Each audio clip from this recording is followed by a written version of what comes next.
Hey, it's Saturday, April 6th, and here we are. We are going to do a little bit of cleanup on some of our wiring that we've got up in here. But we did come up on, let's see, Tuesday, Wednesday, Thursday this last week, and did some work, so we'll cut to that now, and we'll be right back. It's Tuesday, April 2nd. We're up here tonight. I'm going to take a look at, we're going to start looking at the push-pull and the capstan roller for the autopilot servos, those GSA 28s. See if we can get those hooked up. And we've got the instructions and everything from Garmin. So we'll take a look at that. So we'll just be up here for a little bit. What are we going to, I guess we can put that fairing on in the back. Yeah, we'll put the horizontal fairing on there, but yeah, we'll see what we can get accomplished today.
Okay, we're done up here for Tuesday night, and got this all connected, got this hooked up here to the servo, and wasn't 100% sure, but the instructions that I had in the Garmin manual pretty much state that the way I interpreted it was that when the elevator's in the neutral position, this should be straight up and down. This should be like, you know, about there, and that's where we've got neutral elevator there. And then for the roll servo, we got these clamped onto the cable, the aileron cables here, and then we made sure that those are clear of everything there. So you can see that that rolls that cable in and out of there. That gives us our left and right roll.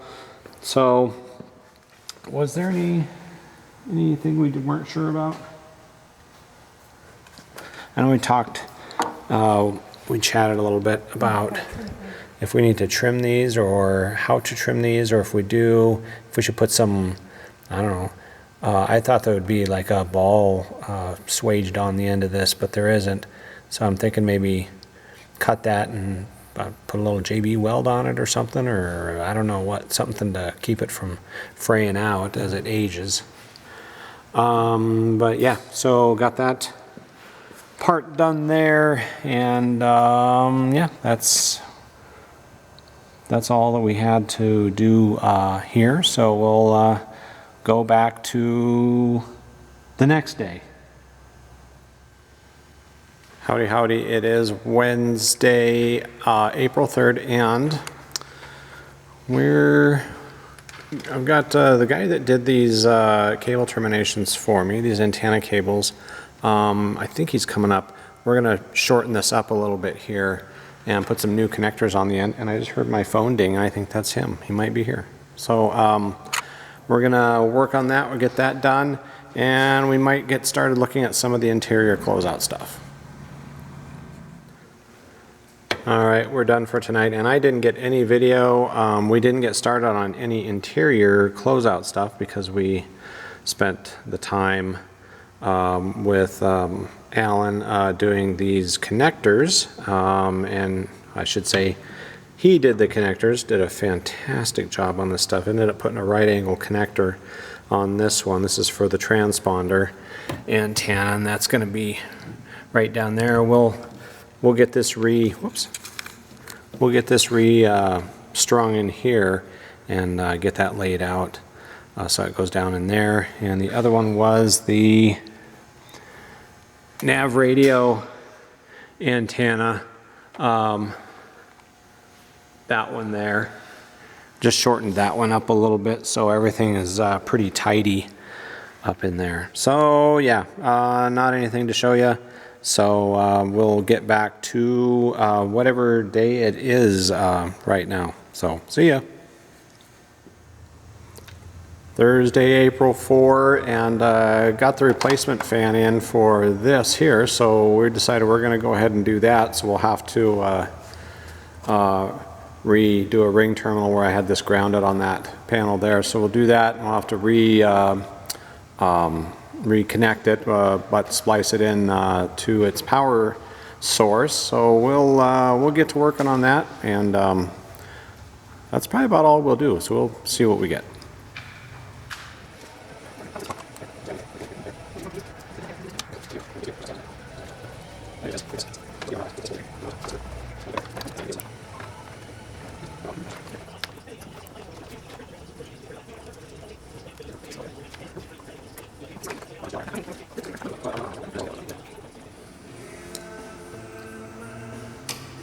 Success!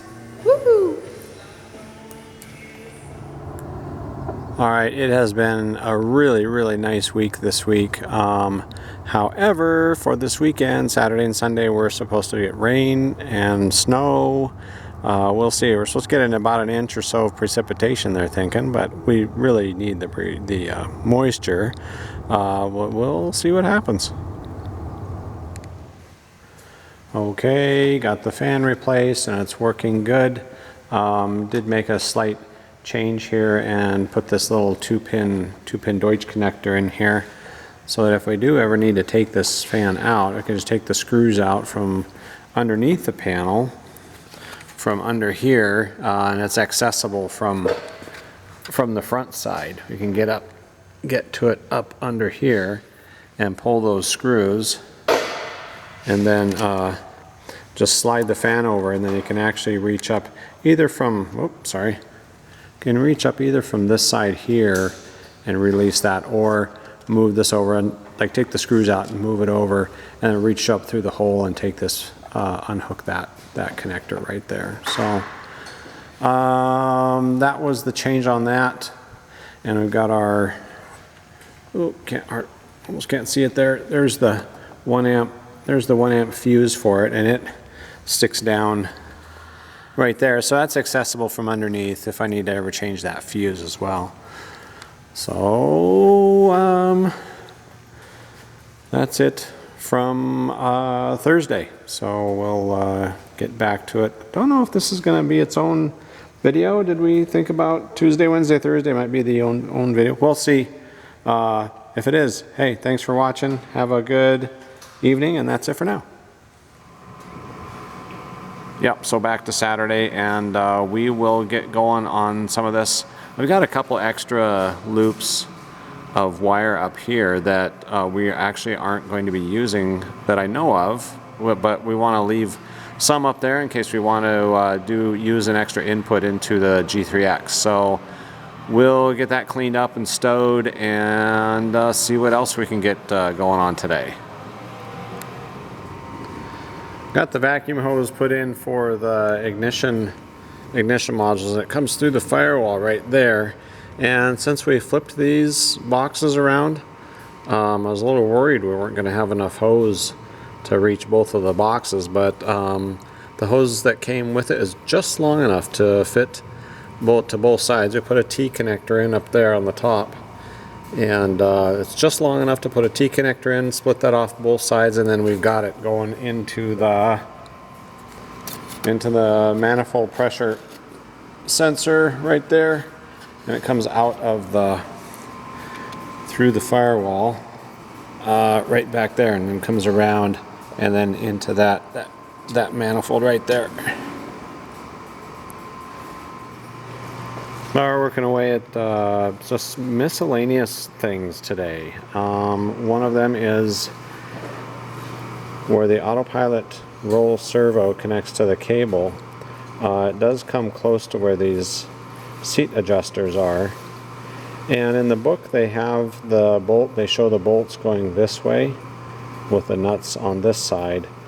And we noticed that when we were in Kansas, the factory airplane had them flipped around this way. I didn't think much about it. We were going through in the book, put the bolts in, and then noticed that, oh, it's contacting this this pin for the seat. Then I thought maybe I got this block in too far forward, but even if I had it all the way to the end of this servo cable, it could still contact this even with the bolts on the other side. So flip those around, and I'm okay with this. I'm kind of curious to see how well it rattles around in there against versus the movement of that block. So that's kind of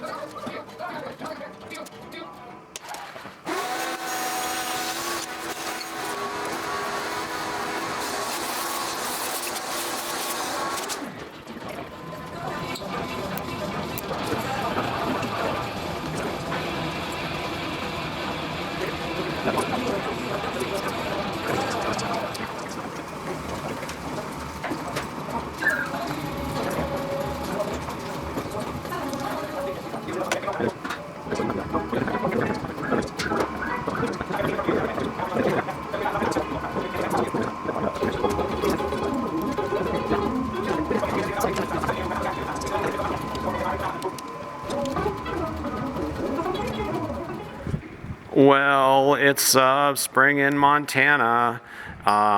We had a lot of snow this morning, and this is pretty typical spring weather for us. One week we'll have 65, 70 degrees. As a matter of fact, I think yesterday, I think we were up near 70. Thursday, I think we were 71, 72. Anyways, today we're down in snow weather again. So, yep, it's just another typical spring. Okay, finished up for the day here, and got a couple things that we got done that were a couple different things. One was I talked about we flipped this bolt and nut around on that this block that attaches the roll servo cable to the aileron cable. Got that flipped around. Also did trim a little bit off of it. And then when I trimmed it, I put actually 2 layers. I put 2 pieces of heat shrink tubing on the end of there, and just left a little bit of extra of that tubing sticking out the end. But that way, keep that cable from fraying out there. And did the same thing on the front side here. And this one, it's pretty close to all these cables here, but this whole bundle is actually going to be. But this harness here is actually going to be, that'll be up a bit once we get that all finalized. That'll be kind of up, carried up a little more, so it's well clear of this aileron cable and also this servo cable where it attaches on there. So that'll all be nice and clear from that. And you saw us working on the static. We got the static lines plumbed in here for behind the panel, and left that coming out through the bottom of the shelf here. We're going to put some tape over the end of it just to cover those holes. But we got that coming out to a split connector, and that will then, the hoses will come off of that and then go out to each static port on the side of the boot cowl. This is a straight split connector. I'm going to see if I can find a T connector, because that sure would work a lot better in there with a T connector. Kind of like the one that we put up here.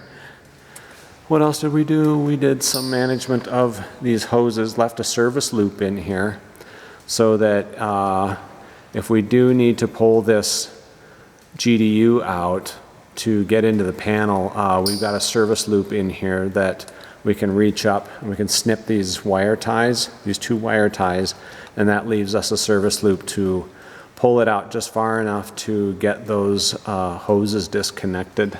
So we did that. Also, everything underneath those wire bundles there from the avionics shop, those are all service looped, so this stuff can pull out if we ever need to get access in behind the panel there. So, all right, everybody have a good evening. Thanks for watching, and that is it for now.